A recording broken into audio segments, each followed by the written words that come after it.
Chapter 37. Broadcast. Someone's wineglass fell to the ground and shattered into dozens of silver shards. Wine pooled around the Black Dragon King's left boot. It must have been Grant's wineglass. That was the only sound in the dining room for a very long time. The urge to laugh hysterically ran through Valerius. Trust Caden to choose the absolute worst moment for a revelation. Or maybe it was the best moment. Perhaps better to get it over with. Valerius drained off the rest of his wine and poured himself another glass. He was tempted to simply drink from the bottle itself, but that would be rude. He was pretty certain it would be rude. Yes, rude. Do not do it. Sometimes he wished he was still the warrior who didn't care if he was rude or not. But those were also the days when he would have run someone through with his sword and not think twice about it.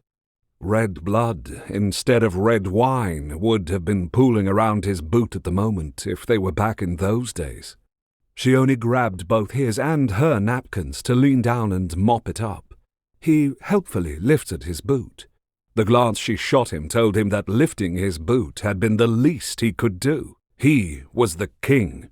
He should control this dinner party, and yet the Bryces were seemingly beyond his control, despite most of them being human, and Caden being the smallest dragon shifter. They were impossible.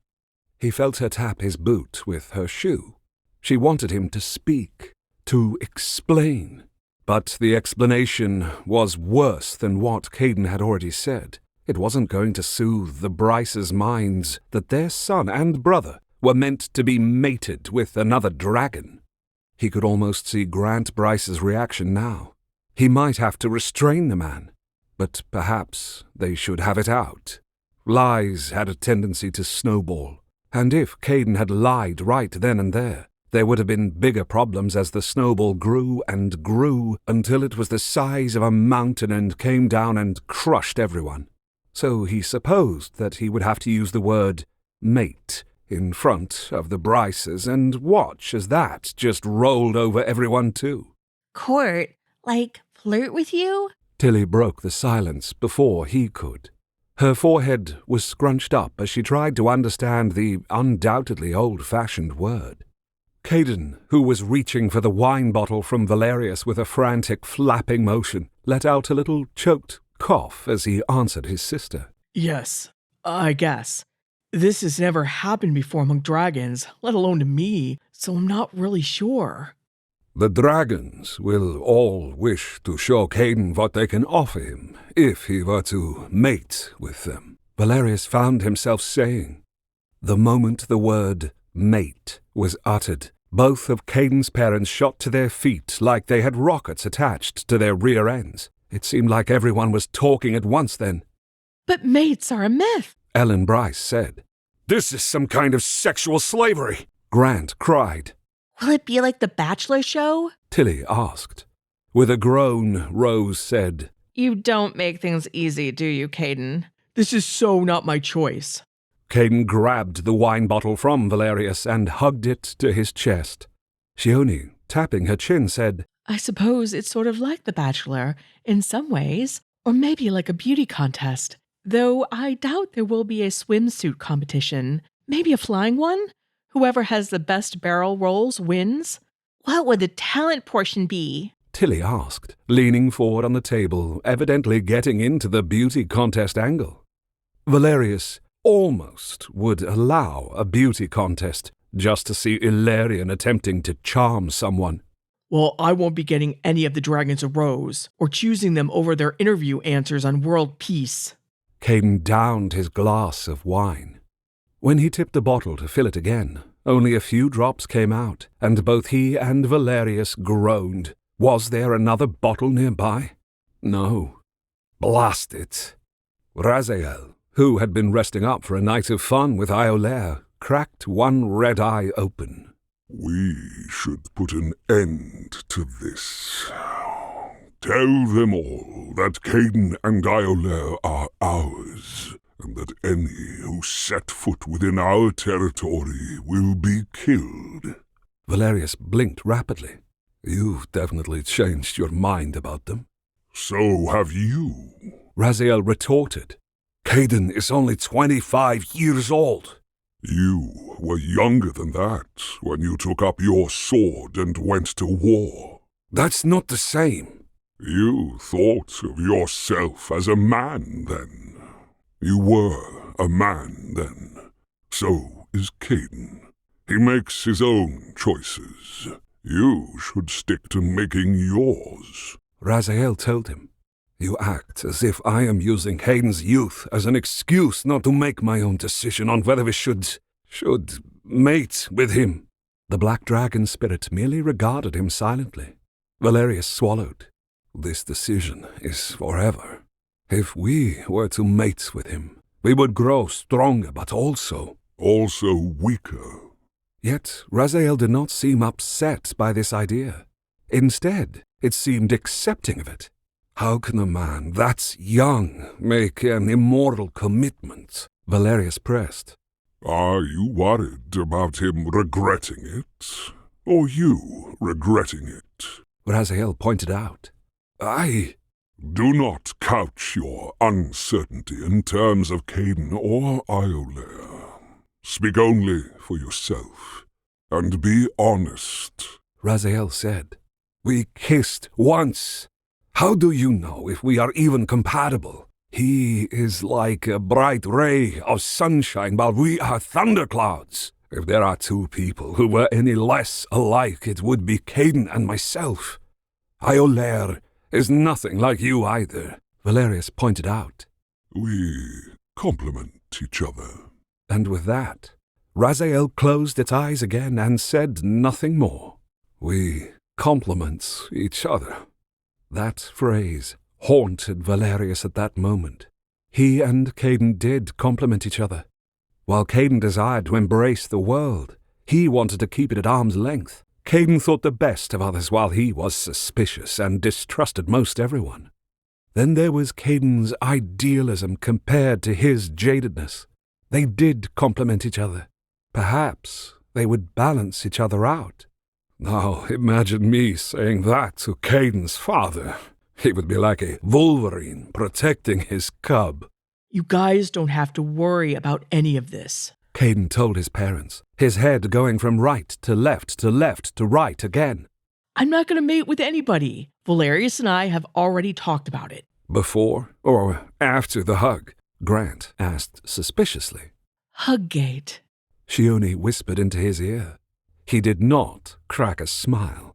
For as aggravating as it was to have this man judging him adversely, the truth was that he had kissed and hugged Caden. Grant's instincts were right. There was something going on between him and Caden, and he wasn't sure where it should go.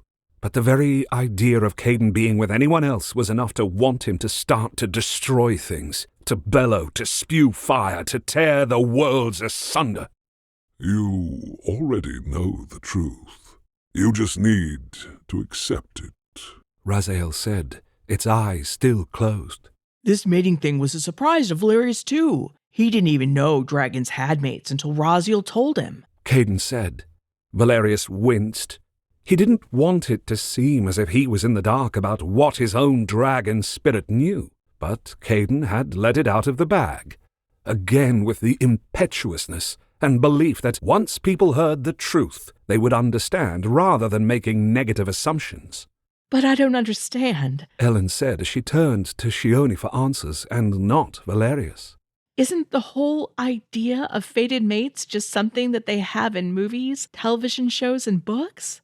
Shione placed her hands, one over the other, in front of her on the table.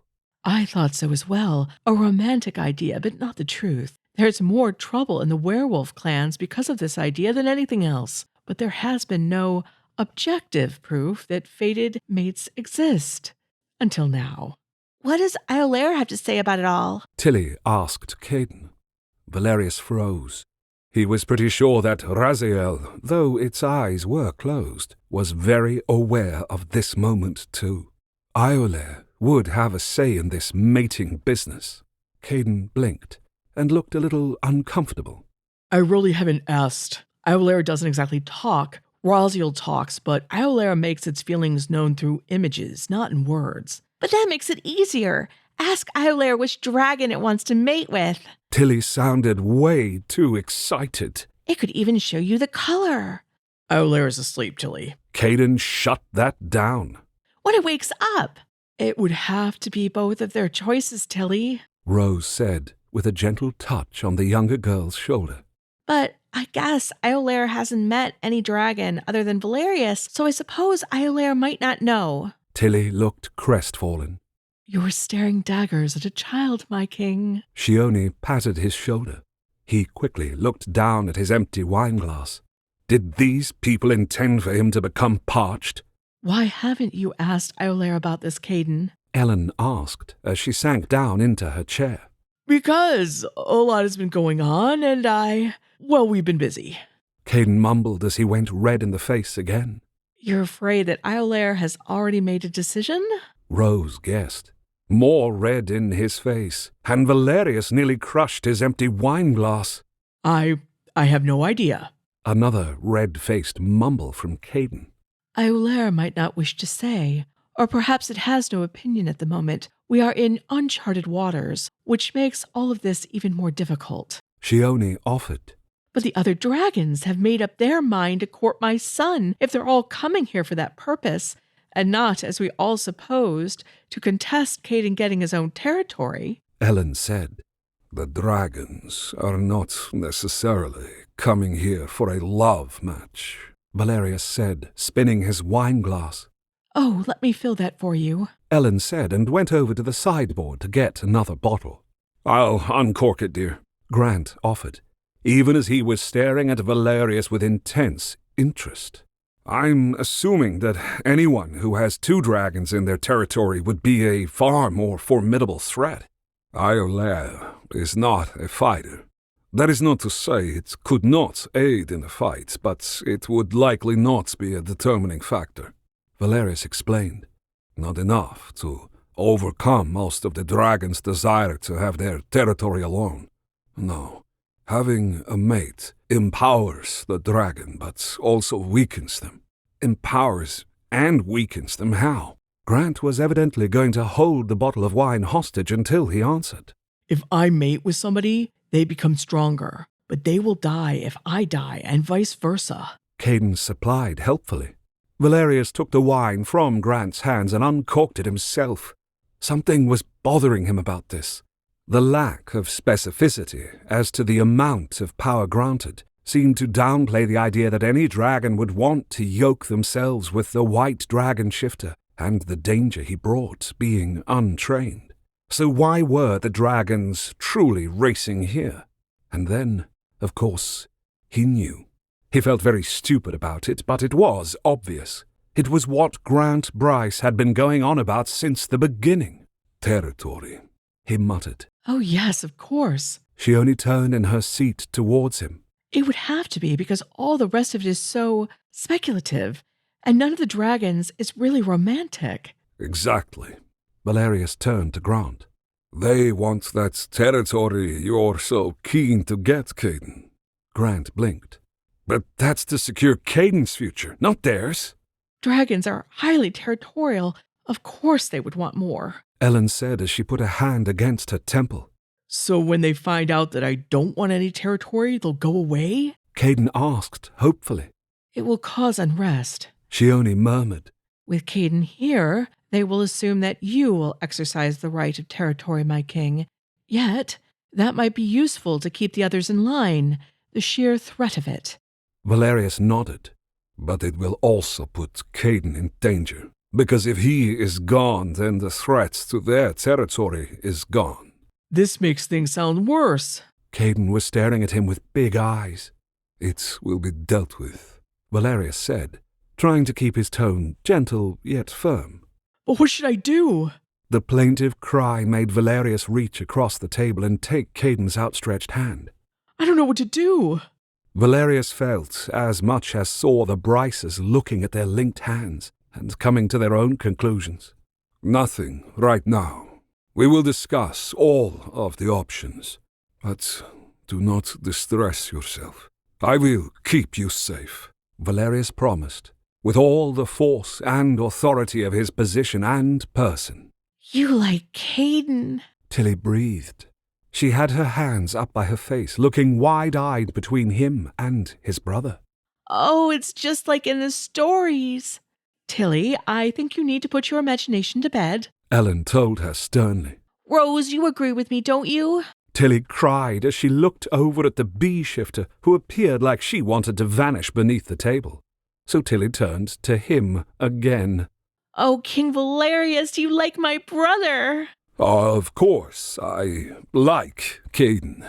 We are in this together, Valerius said, and he reluctantly released Caden's hand.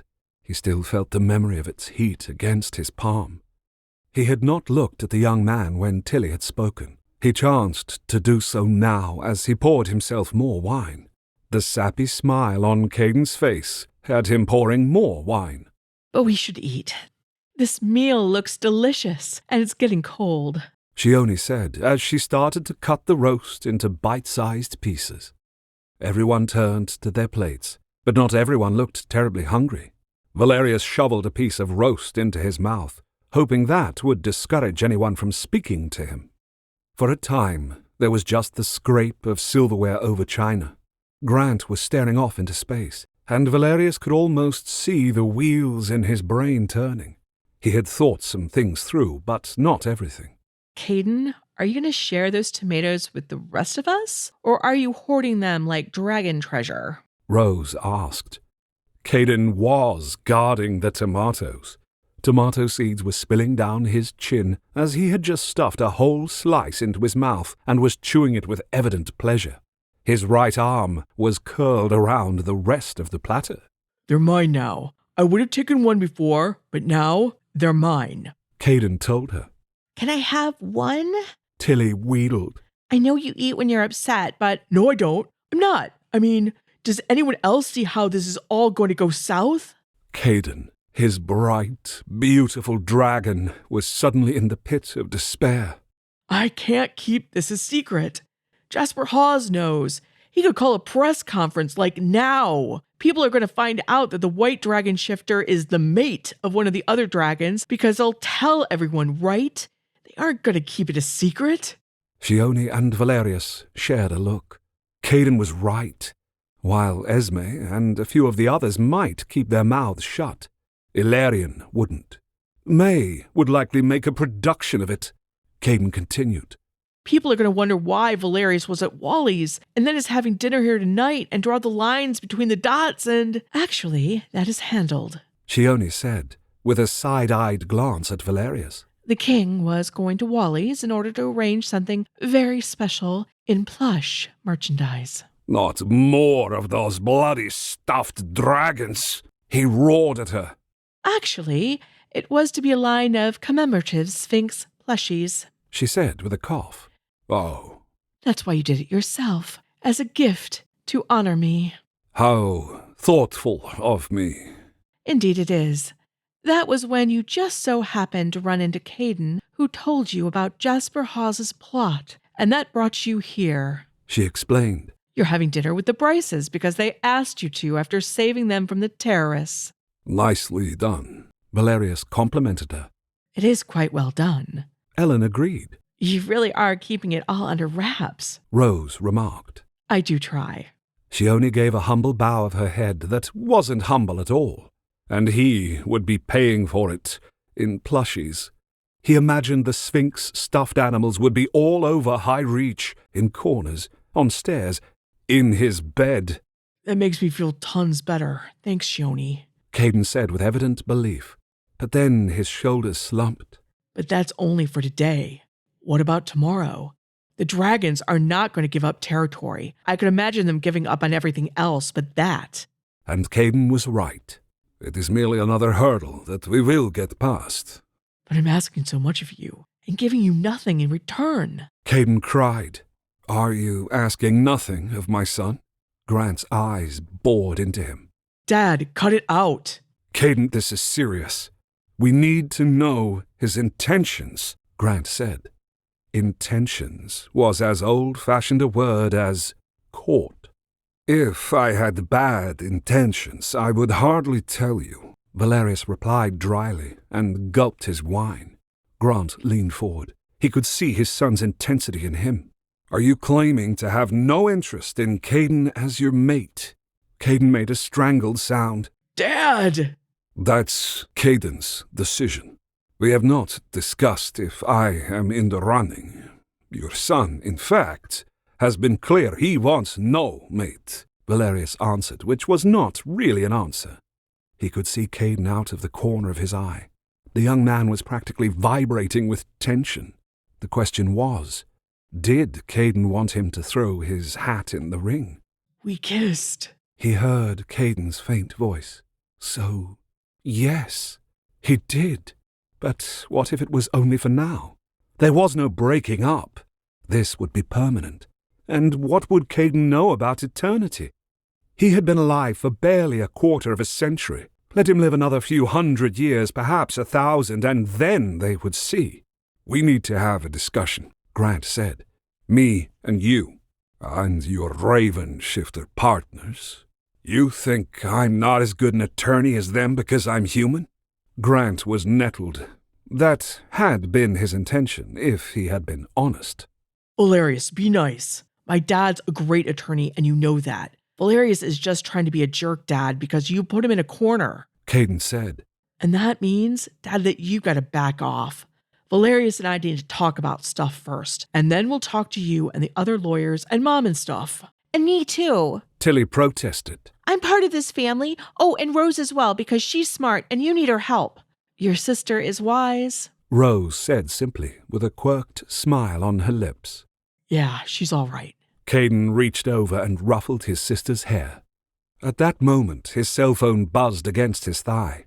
Valerius frowned and said, Excuse me, I must take this. He would only be interrupted for the most important of matters. It was Nagoye. He got up to leave the room. He saw that Shioni was looking at some news alert on her phone. She let out a slight gasp. What is it? Valerius asked, as that question echoed around the room. My king, Arian has arrived in New York early. He is having a press conference. Nagoye explained. Shioni was already putting the conference on her phone and setting it in the middle of the table for all to see. Arian stood before a bank of microphones. Only a green and black silk robe embroidered with dragons was around his broad shoulders. His short, spiky blonde hair was ruffled as if from the wind. His cold blue eyes were locked on the cameras that were trained on him. I have come, Arian said, his Russian-accented voice booming, to claim my mate, the White Dragon Shifter. This audio story is free for you to listen to, but not even close to free to produce. If you want to support this podcast and enjoy the unedited chapters with the sexy parts we had to cut out for the public podcast, why not subscribe to our membership site for a month or two? You'll get to hear all the chapters we've posted so far, complete with romantic scenes you missed out on. And while you wait for the next episode to come out, there's more than 10 years of completed written stories to read. All my stories have romantic gay couples and are set in alternative worlds spanning from outer space to underground magical kingdoms, so there's bound to be something you love in the archive. Sign up link to the subscription site is in the notes.